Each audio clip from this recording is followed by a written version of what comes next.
16 septembre, ça fera 11 ans que je suis allongé, presque tout le temps. Enfin, des fois je me lève pour aller faire un truc important, je sais pas moi, aller au frigo. J'en ai tellement rien à faire du frigo. Tout ce que je veux, c'est être tranquille. J'aimerais vraiment être tranquille. Rester allongé pendant 11 ans, c'est pas si insupportable en soi. Alors le pire, c'est... Enfin, quand vous êtes habitué et que vient la douleur physique et mentale parce que je dois tout le temps subir des attaques de... Peu importe. Je peux pas trop en dire plus là, je vais juste me prendre pour un fou. Il faut que j'explique des trucs avant. Je suis allongé depuis 11 ans parce que j'ai fait de très grosses découvertes. J'en ai fait une très grosse. Puis j'ai voulu en parler. Je suis allé voir un peu partout. On s'est foutu de moi, on m'a tourné en dérision. Alors que je venais juste d'arriver, j'en ai à peine parlé. J'ai proposé d'expliquer de quoi il s'agissait. Mais ils m'ont juste banni, censuré, j'ai pas eu le temps. Du coup, je m'en suis servi sur moi-même. Ce qui m'a conduit à ma deuxième très grosse découverte. Celle qui fait que je suis allongé depuis 11 ans. Là, pour l'instant, je vais y aller tranquille. Je vais parler du début de ma vie, là où il s'est rien passé. Et après, je doute fort qu'on me laisse tout raconter.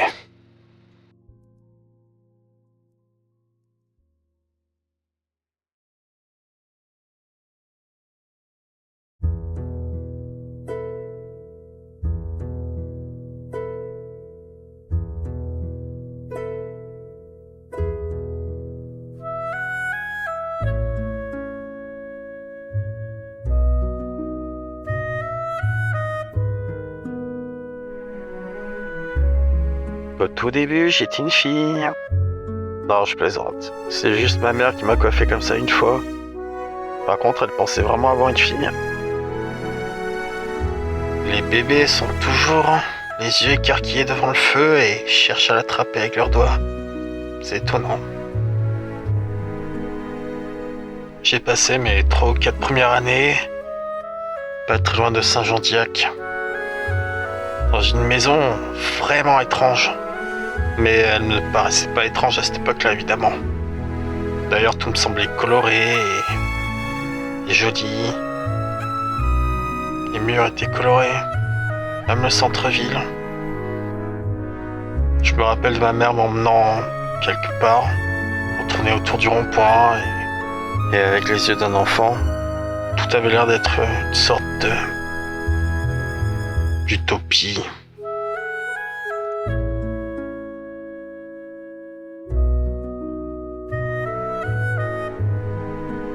À ce qu'il paraît, un papillon s'était posé sur mon doigt.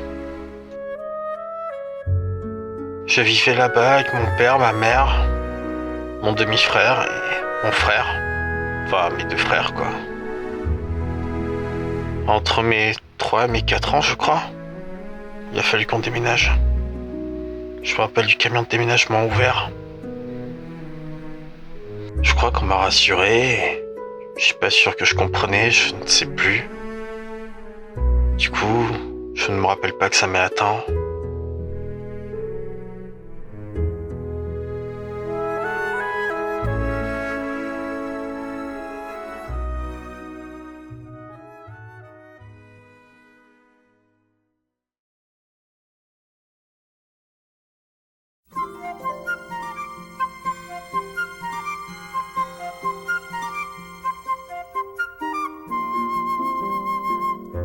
Il y avait un château au centre de Villeneuve-d'Ornon. Nous, on n'habitait pas très loin.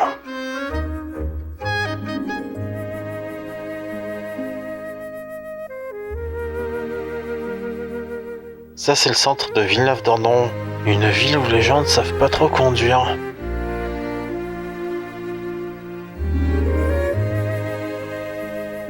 Ça, c'est le château. Nous allions vivre ici, dans des bâtiments HLM, juste en face de l'autoroute. Mais je ne me rappelle pas que le bruit ait été gênant une seule fois. J'avais environ 4 ans et j'allais encore à la maternelle. Je me rappelle d'un Noël passé là-bas. Ils avaient fait un effet spécial vraiment chouette pour une école maternelle. J'ai vu cette ombre de traîneau s'envoler dans les airs, dans cette grande salle où on était assis. Puis il y avait les sapins de Noël qui sentaient le sapin, quoi. Enfin, le vrai sapin.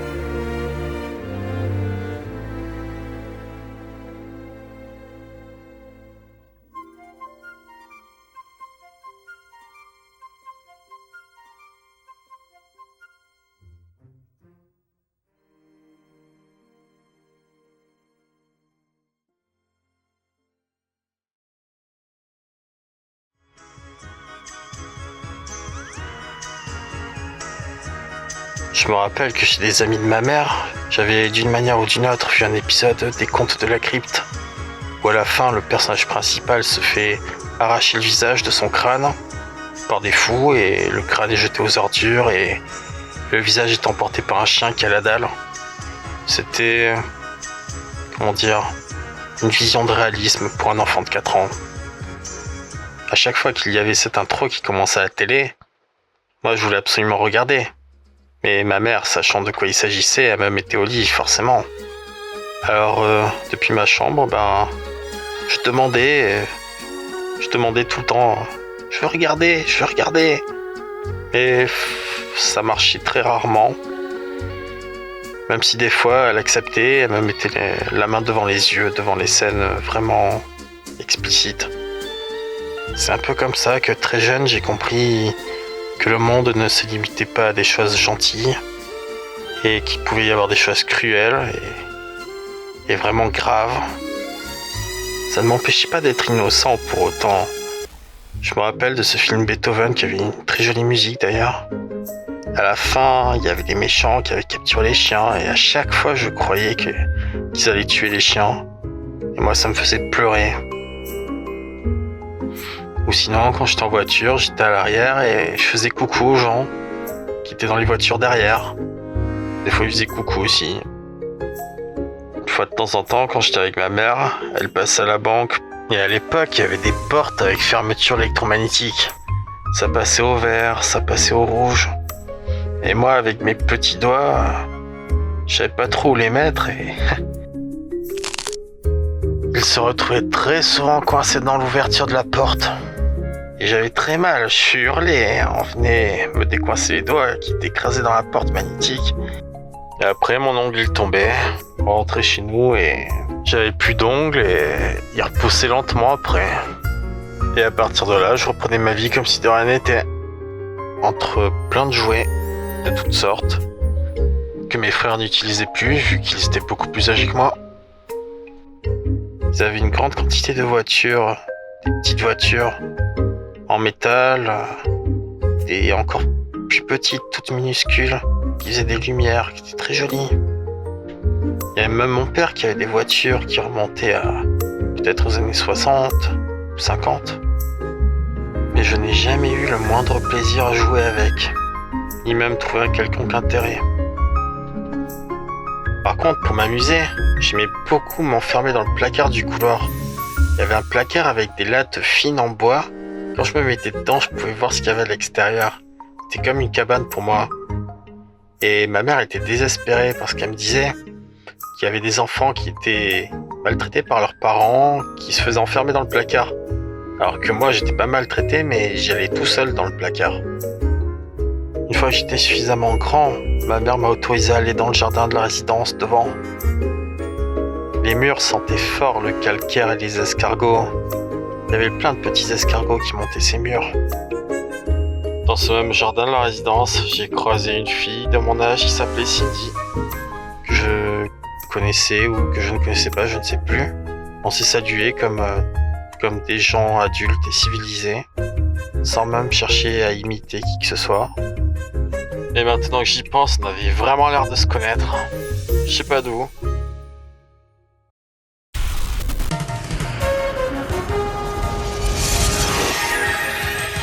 Voici un flash de notre rédaction présenté par David Aftegold. Nous sommes à quelques instants de ce qui pourrait bien être l'événement le plus important de l'histoire de l'humanité.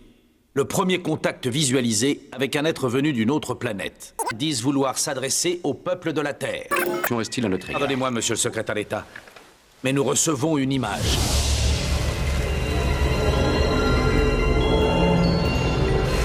Nous apercevons une sorte de nébuleuse. Du gaz, peut-être. Je ne sais pas. Ça y est, nous avons le contact.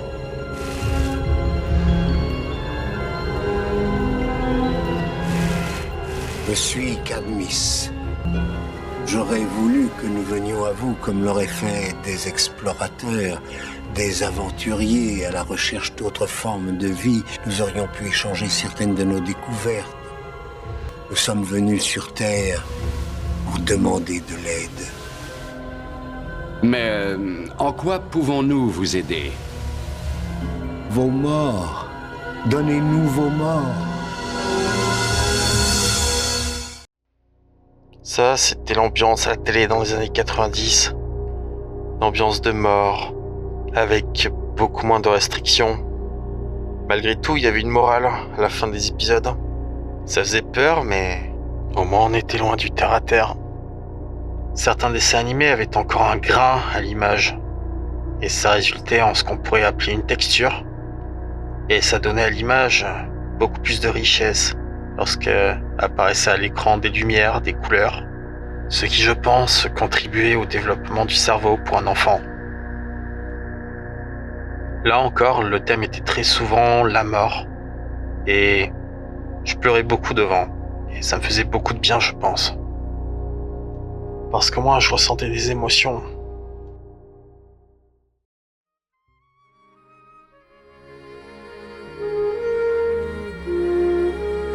Le week-end, je retournais chez mon père. Et comme je l'ai dit, cette vieille maison là-bas était un petit peu bizarre. C'était une maison plutôt grande.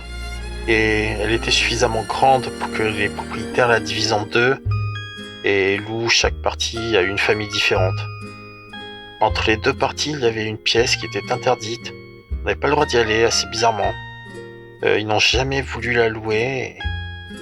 Je crois en avoir des souvenirs, mais ça me paraît bizarre. Mon père avait un labo photo et une collection d'objectifs de couleur pour ses appareils photo. Il avait des grosses ampoules de couleur qui servaient à sa sono, une sono qui servait à faire des fêtes. Et il avait fabriqué lui-même sa sono d'ailleurs.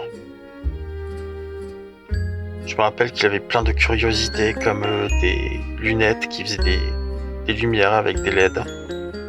Ou des pins, certains de couleur, certains qui faisaient de la musique, des pins hologrammes. Mon frère avait une collection de ça aussi d'ailleurs.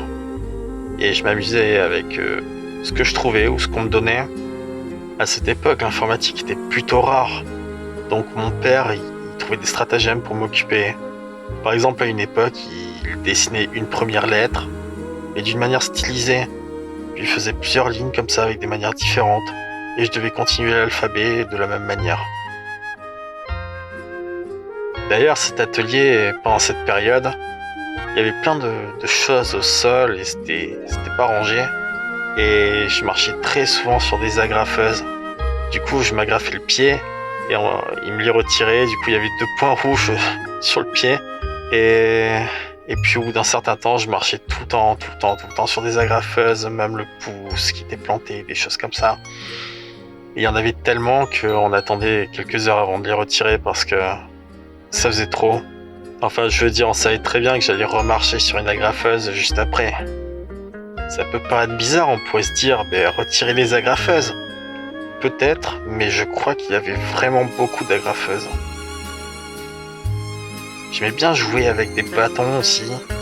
Et mon père, il avait un garage avec des cutters, des choses comme ça, quoi. Du coup, je négociais pour en avoir un. de temps en temps, et c'est vrai que je me coupais assez souvent. Mais bon, j'apprenais comme ça.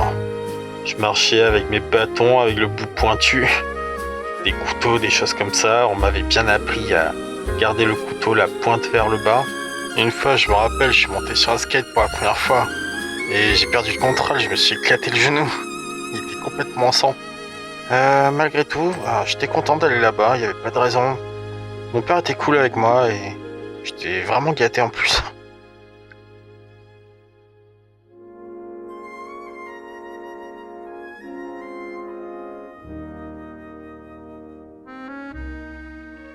J'aime bien ma grand-mère.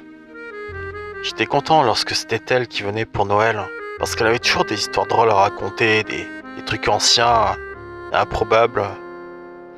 Elle mettait tout le temps l'ambiance. Pour autant, quand j'étais enfant, je détestais aller chez elle. C'était le fait d'être séparé, loin de mes parents comme ça. J'étais encore très jeune. Et ça me déracinait, j'étais plus dans la même ville. Je n'avais plus les mêmes habitudes. Et comme ailleurs, je n'avais pas grand-chose pour m'occuper.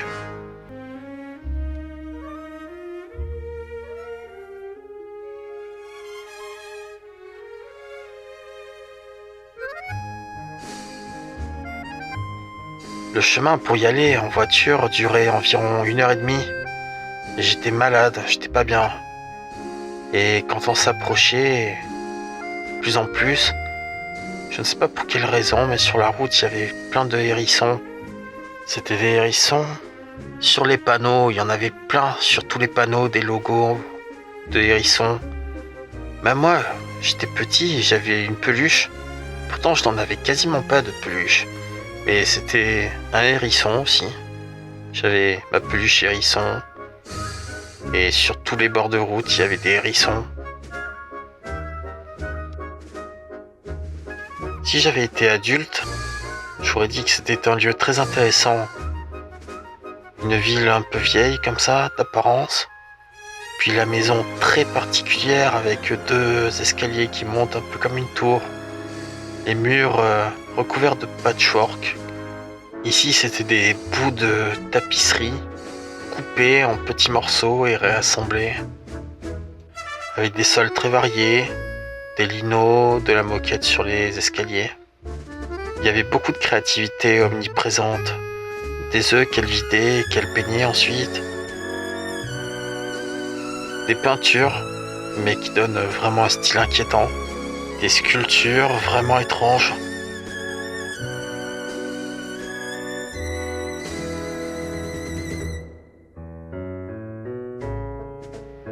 Et très souvent des rideaux avec derrière, je ne sais quoi finalement, des étagères, des grands placards.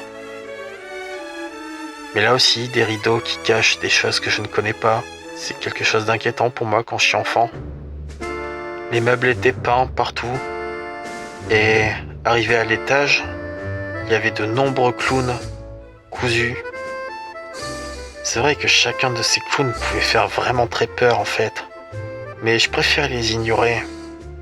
La plupart étaient dans l'atelier couture de ma grand-mère. Et dans ce même atelier, il y avait des aiguilles à coudre. Il y en avait beaucoup. Elles étaient très très bien cachées dans cette moquette très épaisse.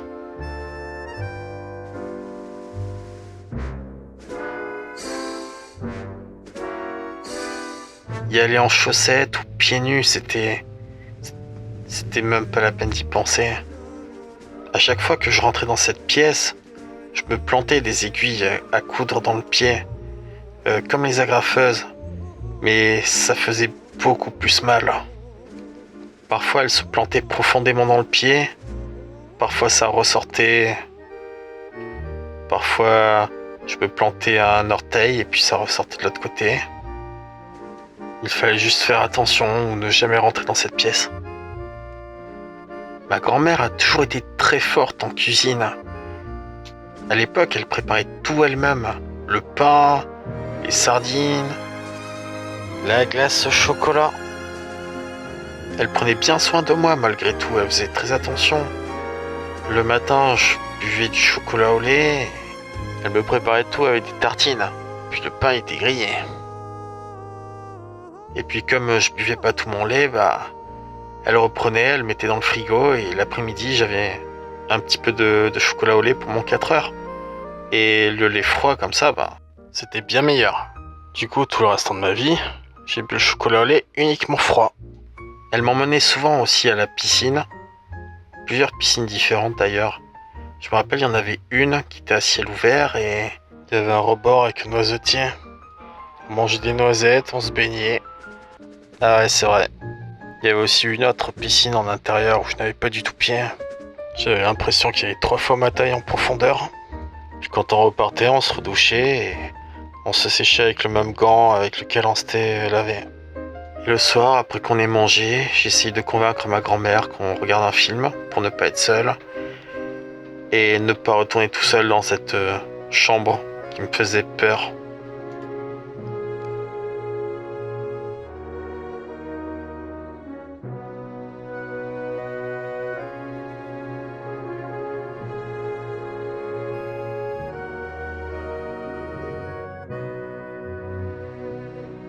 Pour m'occuper, on faisait plein de choses. On pouvait jouer aux échecs.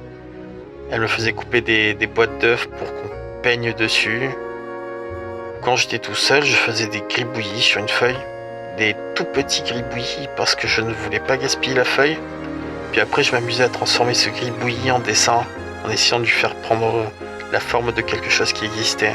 Un personnage ou quelque chose.